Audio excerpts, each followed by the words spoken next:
Joining us now is Ed Brayton. He is the state editor for the Michigan Messenger. He also hosts a political radio show up in Michigan, and he's done lots and lots of reporting on Bart Stupak's ties to C Street and the family. Mr. Brayton, thank you very much for your time tonight. Thanks for having me, Rachel. I understand that you started looking into Mr. Stupak's ties to C Street long before anybody on the national level even knew who Bart Stupak was. How forthcoming was he about C Street back then? Well, my experience with him was very much like what you just reported. He wanted nothing to do with it. When the C Street story first broke last summer after Stanford and Ensign and all of that, I immediately contacted, of course, being from Michigan, I wanted to know. I immediately contacted his spokesperson, and I got a no comment from them. They clearly didn't want to talk about it. About 2 weeks later, his office hosted a teleconference for reporters to talk about several different issues, not that one, of course. And I decided this was my opportunity to get to ask him that question, so I joined that teleconference. And when it came my turn to ask a question, I asked him about that. I asked him about his living at the C Street house, about his connections to the family, about how he felt about the family's long history of ties to brutal dictators from the third world, that sort of thing. And his answer really astonished me. His answer was, I don't even know what you're talking about. He didn't, he admitted, yes, I do live at the C Street house, but he said, all I do is rent a room there. I don't know anything about the people that I pay the rent to. I don't know who this family is you're talking about. I don't know anything about all this religion stuff. Total ignorance, he claimed, of anything going on there whatsoever, which I found rather astonishing. As I indicated in the introduction, in which it sounds like you're sort of with me on this, there are questions to ask about who Bart Stupak was paying rent to when he lived at C Street. I mean, this is very obviously heavily subsidized housing. To not know who you're paying rent to in a subsidized facility seems strange for anybody, let alone a member of Congress. The family now says they don't run C Street. Based on your reporting, do you have any sense of who he might have been paying rent to, who might have been subsidizing him? Well, I did the same thing you did. I immediately got on the phone with Jeff Charlotte, who is, of course, the expert on this group, having been pretty much the only person to have had a look from the inside. And I said, Jeff, what is Bart's involvement here? Could he be telling the truth? And he said, absolutely not. He said the same thing you reported.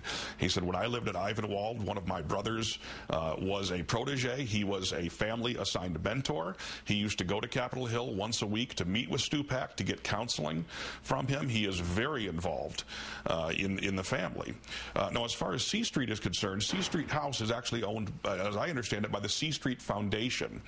And if you've read Jeff Charlotte's book, you know that the family operates through a huge network of loosely affiliated nonprofit organizations.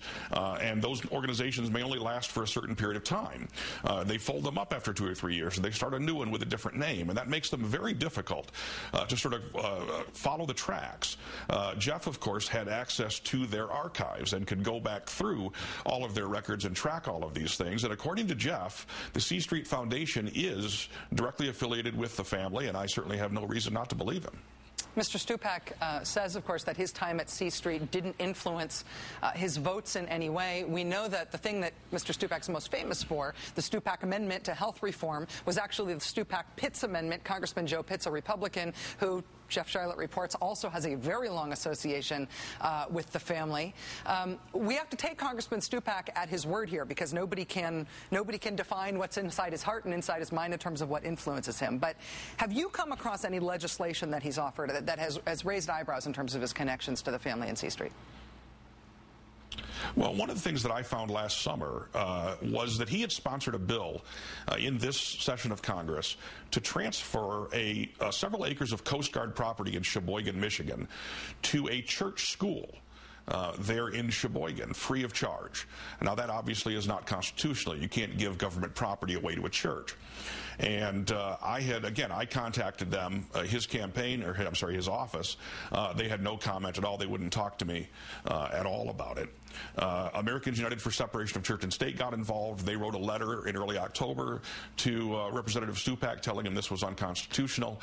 The next day he withdrew that legislation and put in new legislation that that would sell the property at fair market value, but would give the church the right of first refusal to buy it at fair market value. I should say this. I don't think that that Representative Stupak is particularly, he's certainly not a religious right ideologue. He's a fairly moderate guy. The one big issue for him is abortion. You know, when it comes to gay rights, for example, he's got a 63% lifetime rating from the Human Rights Campaign. That's not terrible. He's only got a 53% lifetime rating from the Christian Coalition. So I don't think it's fair to paint him as sort of a religious right ideologue. That's not what he is. He's a fairly moderate guy.